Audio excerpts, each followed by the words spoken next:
You'll hear a woman phoning the local council about an abandoned vehicle. First, you have some time to look at questions 1 to 6.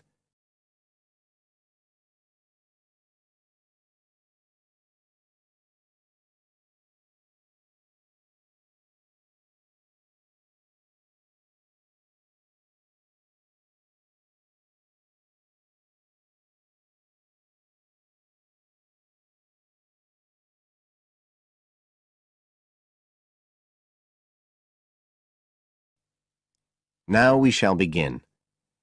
You should answer the questions as you listen, because you will not hear the recording a second time. Listen carefully and answer questions 1 to 6.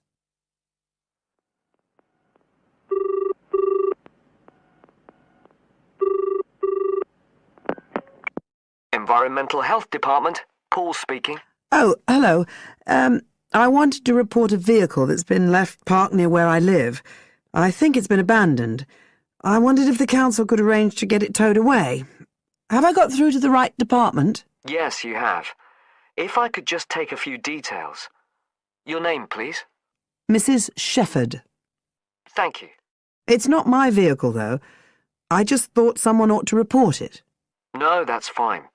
What I need to do is take some details first, then we can decide what to do about the problem. Oh, I see. So the next thing I need to know is your address. Right, it's 41 Lower Green Street, Yes? Barrowdale. And the postcode's WH4 5JP. Fine. And if I could just ask for a telephone number. It's 01778 552387. I'm out quite a lot, but you can just leave a message on the answer phone if you need to. Or I could give you my mobile number. That's all right, don't worry. Now, could you tell me a little more about this vehicle? You say it's been abandoned. Well, it certainly looks like it. Can you give me an idea of where it is? Yes, it's near the main road that goes through Barrowdale. Is that the A69? Yes, that's right. Now, there's the primary school just towards the end of the village, and then next to that, next to the children's playground, there's a field, and it's in there. Oh. I wonder how it got in there. Well, there's a gate to allow farm machinery in and out. I thought something ought to be done about it. The children from the school might start playing in the vehicle and lock themselves in or something. Yes, you were quite right to report it. And what type of vehicle are we talking about here? It's a van, actually. You know, the sort with just a couple of little windows at the back. Right. You don't happen to know the make and model, do you? Oh, yes. I went and had a look and got all the details. I thought you might need them. I'm surprised the school hasn't contacted you about it. Anyway, I wrote the details down. Right. It's a Catala, and the model's a Flyer 2000. Is that Flyer? That's right. Very good. And the colour? Well, it's not all that easy to see because it's absolutely filthy. And actually, it looks as if it's had a paint job at some stage. It's blue, but you can just see white underneath where it's been scratched. Right. Well, I'll just make a note of the present colour, and if you could just tell me the vehicle number. Did you make a note of that? Oh, yes. It's S322GEC. Okay. Before you hear the rest of the conversation, you have some time to look at questions 7 to 10.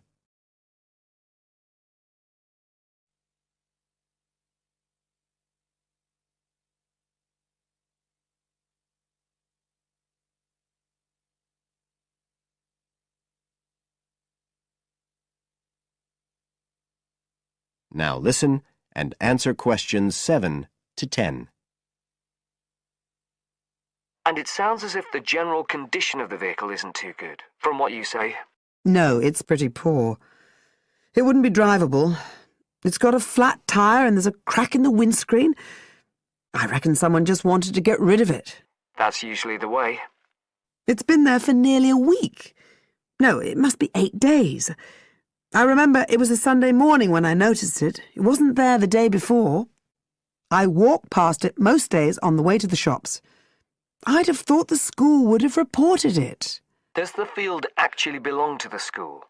No, it's part of Hill Farm Estate. Right. I'll just make a note of that. And I don't suppose you have any information about who might own the vehicle? No, I've no idea. So what will you do now? Well, we'll come and have a look and see if we can trace the owner. And if we can't, the vehicle will be removed as rapidly as the law permits. It could be anything up to 20 days. One thing I should say, I'm quite sure this doesn't belong to anyone round here. I'd definitely recognise it if it was from someone who lived here. So you don't think it was anyone local? Right. I'd say at a guess we're looking at a stolen vehicle here. I did wonder if it might have been. You hear such a lot about car thieves nowadays. Well, we certainly will be looking into that possibility. Anyway, thank you for contacting us, Mrs. Shefford, and we'll keep you informed of what happens. Right. Thank you very much. Goodbye. Goodbye.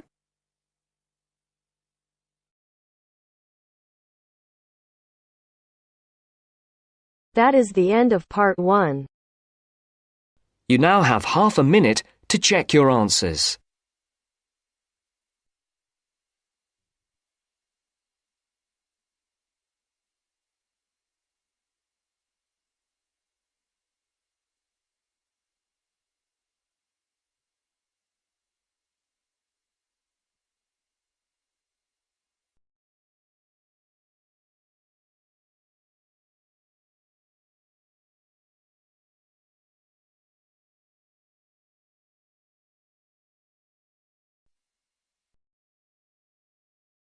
Now turns to part 2. Part 2. You are going to listen to two students talking about a presentation on time management. First, you have some time to look at questions 11 to 15.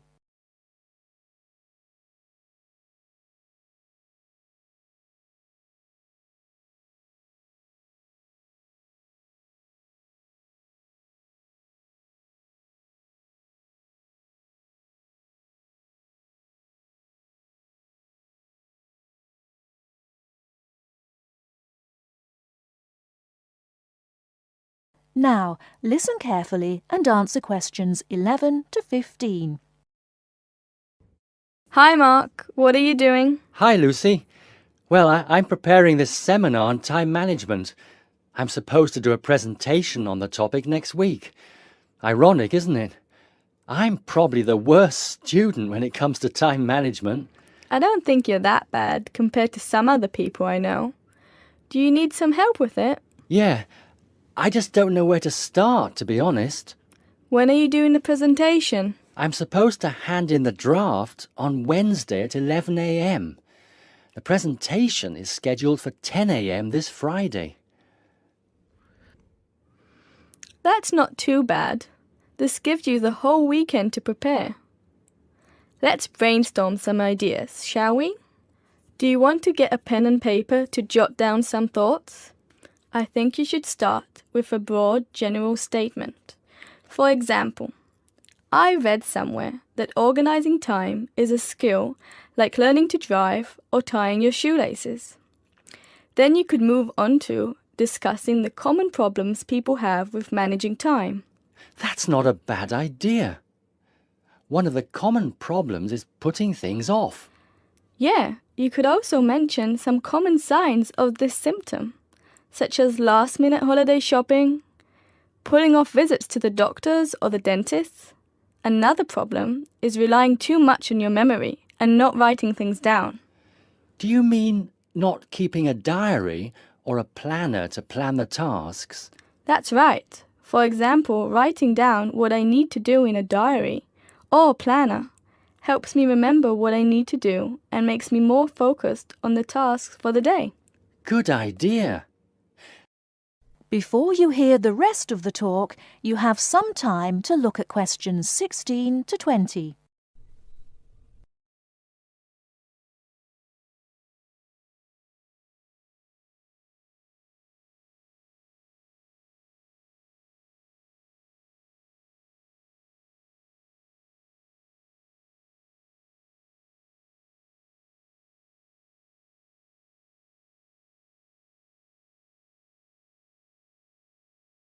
Now listen and answer questions 16 to 20.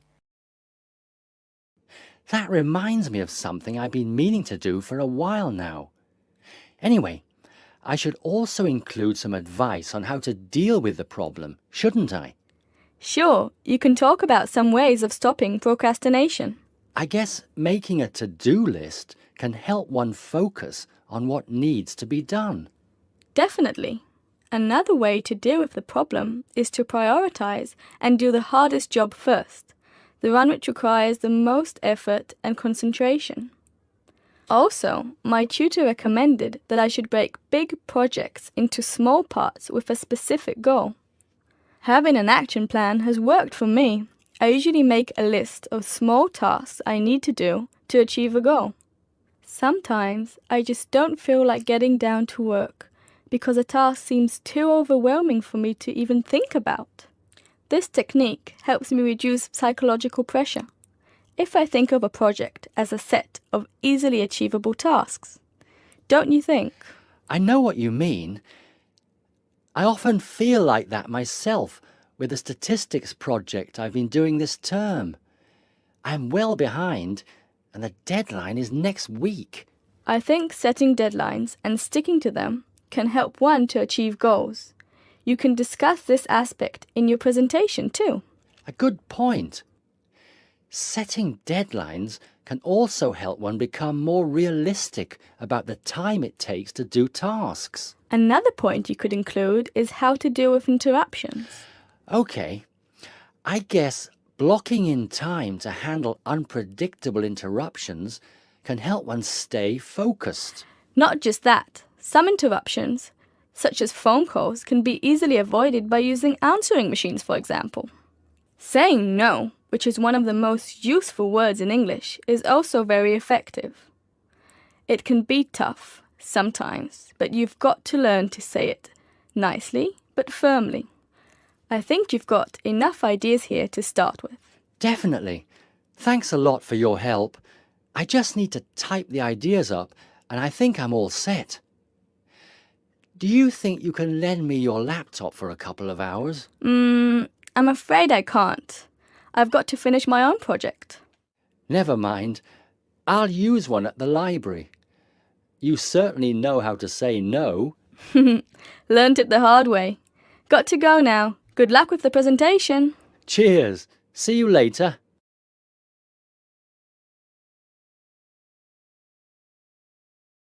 That is the end of part 2. You now have half a minute to check your answers.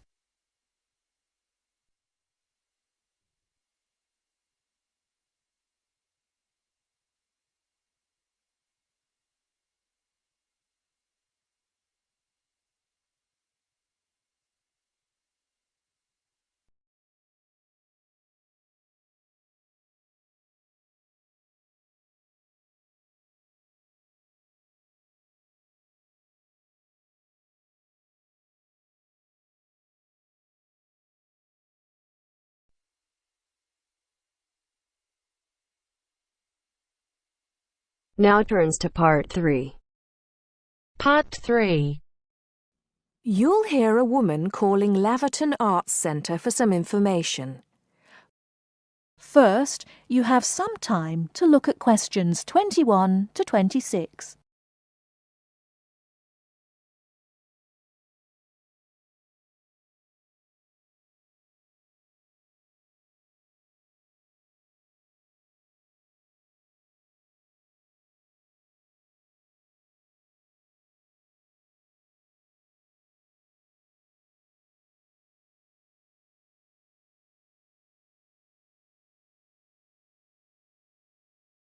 Now listen carefully and answer questions 21 to 26.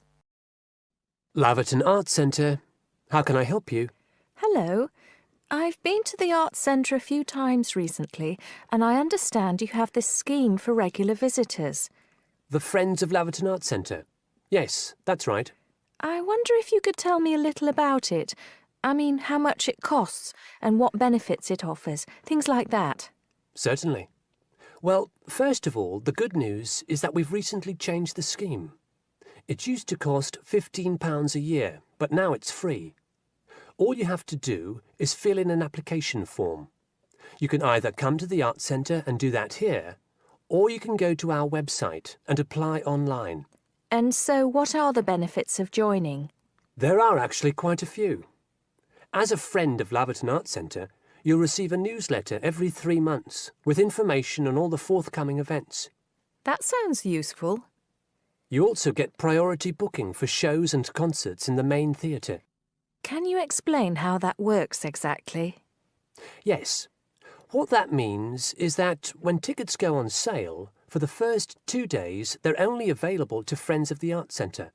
So, as long as you book early, you can make sure you get seats. Great! Do you ever offer discounts to friends of the centre? Under the old system, when you had to pay to be a member, we did. Under the new system, there won't be any discounts for shows in the main theatre or films at the Arts Cinema.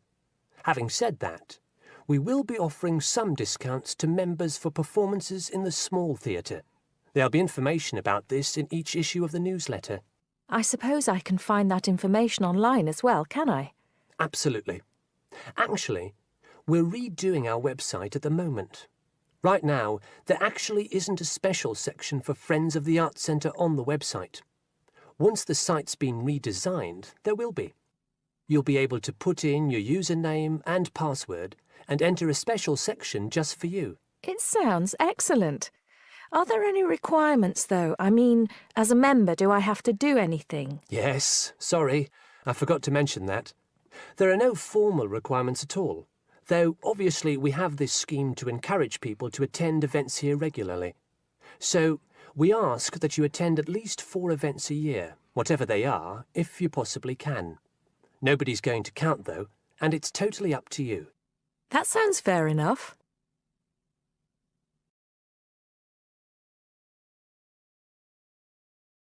Before you hear the rest of the talk, you have some time to look at questions 27 to 30.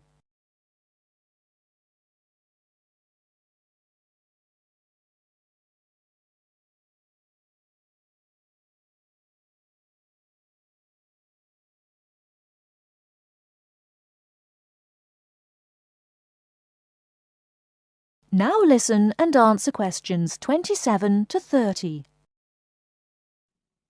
While you're here, we're actually conducting a short survey of people who phone up the Arts Centre. Would you mind if I asked you a few questions? It'll only take a couple of minutes. Sure, no problem. Thanks a lot. So, how many times have you visited Laverton Arts Centre in the last 6 months? Well, I've only lived in the area for the last 4 months, so not that many times. 3, I suppose. Yes, that's right. Fine. And how did you first find out about the Arts Centre? Let me think. Oh, yes, a friend invited me to a concert, and I came with her. Have you ever seen a film at the Arts Cinema here? No, I haven't, to be honest. In fact, until you mentioned it earlier, I didn't realise you even had a cinema. One more question. If we offered a free tour of the Arts Centre, including things such as going backstage to look at the dressing rooms, would you be interested in going on it? Oh, yes, definitely. I think a tour like that would be very interesting. I'd even pay for it. That's great. Thank you very much for your time. Thank you.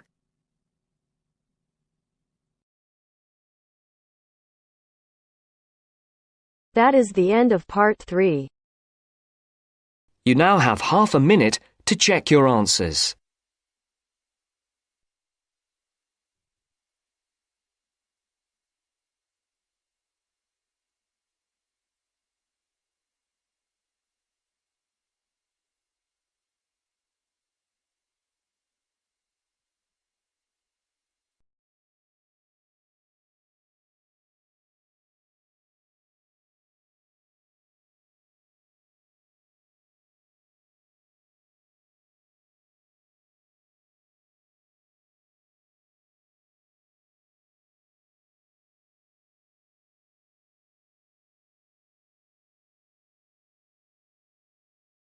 Now turns to part 4. Part 4. You'll hear a lecturer talking to students about sport in Ireland. First, you have some time to look at questions 31 to 33.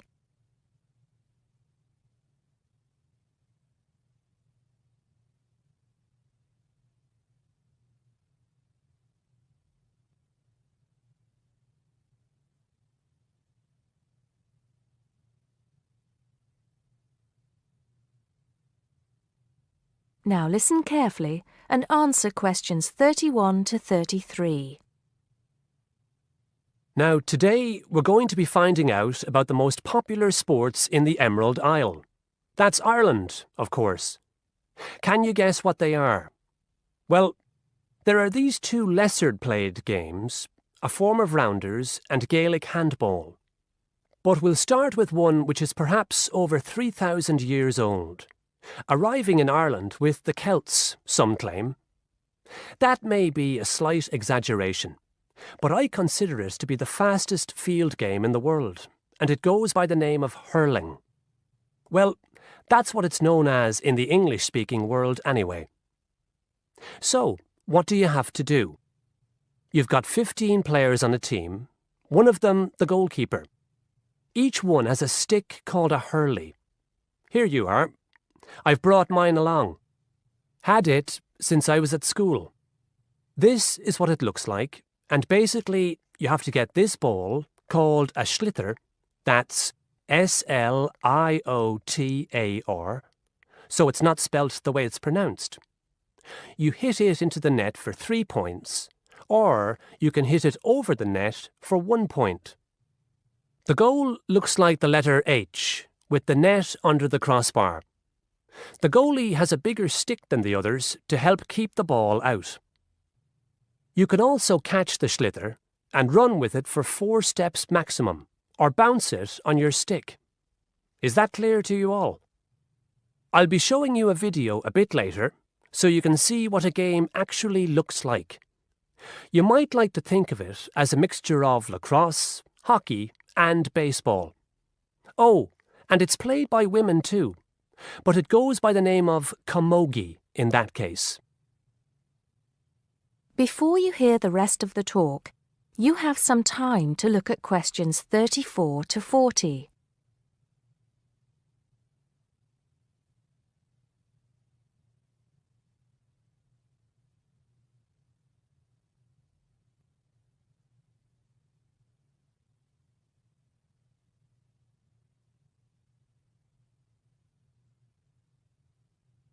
Now listen and answer questions 34 to 40. I'll give you a bit of the history, shall I now? Generally, the golden age of the game is considered to be the 18th century. But systematic rules were first agreed and drawn up at that great shrine of learning, Trinity College Dublin, in 1879, founding the Irish Hurling Union, closely followed just a few years later by the formation of the Gaelic Athletics Association. With greater organisation last century, the All-Ireland Hurling Championship got off to a flying start, and I'm proud to say that my own native city of Cork has won more than 20 titles over the years. But then, so have Kilkenny and Tipperary. Is it only played in Ireland? No. Well, it is the only country with a national team at the moment, but you may be surprised to discover there are hurling clubs in London, as well as in America and Argentina, to name just a few. The other game I'd like to take a little time to introduce you to is Gaelic football, which is played on the same pitch as hurling with the same number of players, but there's no net. You just have to get the ball over your opponent's goalposts, and you can do that by kicking or punching the ball. However, you're not supposed to do that to the players, I might add. Imagine it as a combination of soccer and basketball, but in my opinion, it's a more exciting spectacle than either of those. Excuse my bias, if you will. It's also very popular with women. In fact, there are more women's teams than for any other sport. Whether despite or because of the physical contact involved, I wouldn't like to say. They do play a shorter game, 60 minutes, rather than the men's 70. So, let's have a look. If we can have the lights down, I'll see if I can get this technology to work. That is the end of part 4. You now have half a minute to check your answers.